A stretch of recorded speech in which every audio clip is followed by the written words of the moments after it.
Hello people, ദീപിൻ short movie റിവ്യൂയിലേക്ക് എല്ലാവർക്കും എൻ്റെ ഹൃദയം നിറഞ്ഞ സ്വാഗതം. ഇന്നൊരു മൂവി റിവ്യൂ അല്ല, എൻ്റെ ചാനൽ 1K സബ്സ്ക്രൈബേഴ്സ് അഥവാ 1000 സബ്സ്ക്രൈബേഴ്സ് ഇപ്പോൾ കംപ്ലീറ്റ് ആയിട്ടുണ്ട്. എല്ലാവർക്കും എൻ്റെ ഹൃദയം നിറഞ്ഞ നന്ദി ഞാൻ അറിയിക്കുകയാണ്. 2022 ജൂലൈ 18 തൂഫാൻ എന്ന് പറയുന്ന ഒരു ബോളിവുഡ് സിനിമയിലാണ് എൻ്റെ ഒരു മൂവി റിവ്യൂ തുടങ്ങുന്നത്. അങ്ങനെ തുടങ്ങി 2024 ഡിസംബർ 12 എനിക്ക് 1K സബ്സ്ക്രൈബേഴ്സ് ആവുകയാണ്. ഇതിൽ ഒരുപാട് എൻ്റെ കയ്യിൽ പോരായ്മകളെല്ലാം വന്നിട്ടുണ്ട്. വീഡിയോസിൽ ക്വാളിറ്റി ആയാലും ശബ്ദത്തിലായാലും വന്നിട്ടുണ്ട്. പക്ഷേ എന്നിട്ട് പോലും എന്നെ ഓരോ ഡേ ഇമ്പ്രൂവ് ആയി വരികയും ഞാൻ പറയുന്ന എൻ്റെ റിവ്യൂ കേൾക്കാൻ 1000 പേര് കേൾക്കാൻ ഉണ്ടെന്നറിഞ്ഞപ്പം എനിക്ക് വളരെയധികം സന്തോഷമുണ്ട്. കാരണം വെച്ചാൽ ഞാൻ എൻ്റെ റിവ്യൂ എനിക്കറിയത്തില്ല 1000 പേരൊന്നും, പക്ഷേ എൻ്റെ ശബ്ദം അവർ ഇഷ്ടപ്പെടുന്നു എന്ന് അറിഞ്ഞപ്പോൾ എനിക്ക് വളരെയധികം സന്തോഷമുണ്ട്.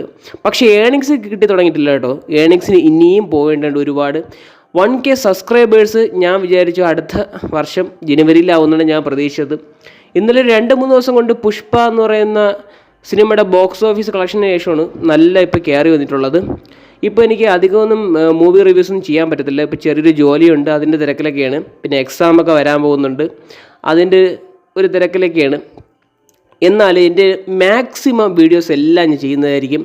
നിങ്ങളാണ് എൻ്റെ ശക്തി എന്ന് പറയുന്നത്. ഇനിയും ഇതുപോലുള്ള കൈത്താങ്ങളെല്ലാം തന്ന് സഹായിക്കുക, സപ്പോർട്ട് ചെയ്യുക എന്ന് എനിക്ക് പറയാൻ കഴിയത്തുള്ളൂ. എനിക്ക് വളരെയധികം സന്തോഷമുണ്ട്. 1000 പേര് എനിക്ക് വേണ്ടി കേൾക്കാൻ, എൻ്റെ റിവ്യൂവിന് കേൾക്കാൻ 1000 പേരുണ്ടെന്ന് പറഞ്ഞപ്പോൾ വളരെയധികം സന്തോഷമുണ്ട് എനിക്ക്. കാരണം ഞാൻ ഇതിൽ നിന്നൊരു കാര്യം മനസ്സിലാക്കിയിട്ടുണ്ട്. എത്ര തോറ്റാലും വിജയത്തിന് വേണ്ടി പരിശ്രമിച്ചുകൊണ്ടിരിക്കുക. അത് വർഷമാവാം, മാസമാവാം, അതിനു വേണ്ടി വിജയം എത്തുന്നവരെ പരിശ്രമിക്കുക. അതേ എനിക്ക് പറയാനുള്ളൂ. ഞാൻ ഇപ്പോൾ ഓരോ വീഡിയോ ഇടുന്നവരും മുമ്പൊക്കെ ആണെങ്കിൽ എൻ്റെ അനുഭവത്തെ വെച്ച് പറയുകയാണെങ്കിൽ ഒരു വീഡിയോ ഇട്ട് കഴിഞ്ഞാൽ പെട്ടെന്ന് കയറി ഞാൻ നോക്കും, ഇനി എപ്പോഴും എത്ര വ്യൂസർ അങ്ങനെ ഒരിക്കലും ചെയ്യരുത്. കാരണം നമ്മൾ ശ്രമിച്ചുകൊണ്ടിരിക്കണം, അതിനു വേണ്ടി ശ്രമിക്കുക. ട്രൈ ചെയ്ത് വരുമ്പോൾ മാത്രമേ എന്നെങ്കിലും ഒരു ദിവസം ദിവസമായിട്ട് മാറുകയുള്ളൂ.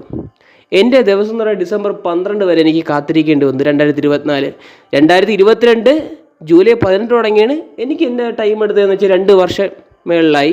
അത് എൻ്റെ ഒരു പോരായ്മകളുണ്ട്. അത് മാത്രമല്ല വീഡിയോ എനിക്ക് അടിക്കടി ചെയ്യാൻ പറ്റില്ല. ഒരു മടിയുള്ളൊരു വ്യക്തിയും കൂടെയായിരുന്നു ഞാൻ. അങ്ങനെ ശ്രമിച്ച് വന്നപ്പോഴാണ് എൻ്റെ ജീവിതത്തിലെ ആദ്യത്തെ ഒരു സക്സസ് എന്ന് പറയുന്നത് യൂട്യൂബിൽ 1K സബ്സ്ക്രൈബേഴ്സ് അടിക്കുന്ന ഒരു ലക്ഷ്യസാധനം എന്ന് പറയുന്നത്. അത് ഞാൻ ചെയ്ത് കഴിഞ്ഞിട്ടുണ്ട്. ഇനി ഏണിങ്സിലോട്ടുള്ള കാലുവെപ്പാണ് അടുത്ത ചുവടെന്ന് പറയുന്നത്. ഇനി അതിനു വേണ്ടി ഞാൻ പരിശ്രമിച്ചുകൊണ്ടിരിക്കുന്നതായിരിക്കും. അപ്പം നിങ്ങളുടെ എല്ലാ സഹായങ്ങളും എനിക്ക് ഉണ്ടാവുമെന്ന് ഞാൻ പ്രതീക്ഷിക്കുന്നു. അപ്പോൾ ഇത്രയൊക്കെ ഉള്ളൂ.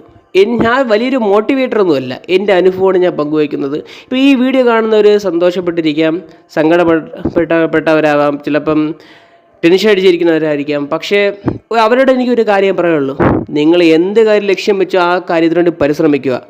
അത് എത്ര പരിശ്രമിക്കണോ, എത്ര വർഷമായാലും എത്ര മാസമായാലും അത് നിങ്ങളുടെ കയ്യിൽ ചെന്ന് തന്നെ എത്തി നിൽക്കും. അത് ഞാൻ ആര് വിചാരിച്ച പോലെ തടക്കാൻ പറ്റത്തില്ല. അത്ര എനിക്ക് പറയാനുള്ളൂ. അപ്പോൾ ഇത്രയൊക്കെ ഉള്ളൂ. ഞാൻ അവസാനിപ്പിക്കുകയാണ്. അപ്പം നന്ദിയുണ്ട്.